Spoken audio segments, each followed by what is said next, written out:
আগামী বর্ষায় রাজধানীতে আগের মতো জলজট থাকবে না, এই কথা জানিয়েছেন ঢাকা দক্ষিণ সিটির প্রশাসক। তিনি বলেছেন, এখন 3টি পয়েন্ট দিয়ে পানি নিষ্কাশন হয়, সেটি বাড়িয়ে 10টি করা হচ্ছে। এছাড়া সকালে সবুজবাগে সড়কের উন্নয়ন কাজ উদ্বোধন করে সড়ক প্রতিমন্ত্রী বলেছেন, রাজধানীর সড়কে অটোরিকশা নিয়ন্ত্রণে দ্রুতই পদক্ষেপ নেওয়া হবে। রাজধানীর নন্দীপাড়া এলাকায় রাস্তার উন্নয়ন কাজের উদ্বোধন ও খাল খনন কাজ পরিদর্শনে সড়ক প্রতিমন্ত্রী ও ঢাকা দক্ষিণ সিটির প্রশাসক। সড়ক প্রতিমন্ত্রী বলেন, ব্যক্তিগত উন্নয়ন নয়, সমষ্টিগতভাবে দেশের উন্নয়নই সরকারের প্রধান লক্ষ্য।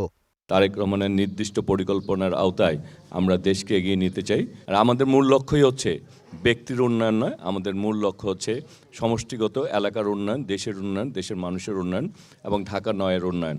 অন্যদিকে ঢাকা দক্ষিণ সিটি কর্পোরেশনের প্রশাসক আব্দুস সালাম দাবি করেন, আগামী বর্ষায় রাজধানীতে আগের মতো জলজট থাকবে না। বর্তমানে যেখানে 3টি পয়েন্ট দিয়ে পানি নিষ্কাশন হয়, সেটিকে বাড়িয়ে 10টিতে উন্নীত করার কাজ চলছে।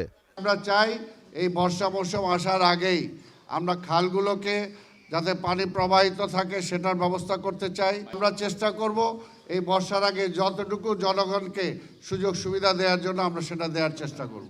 এ সময় তিনি আরও বলেন, সরকার পরিচালনায় বিরোধী দলের মত নয়, বরং নিজেদের ইশতেহার অনুযায়ী কাজ করবে বিএনপি। আমাদের বিএনপি যে ম্যানিফেস্টো আছে, আমরা সেই অনুযায়ী তো সরকার চালাবো, নাকি আপনাদের মতো চালাবো?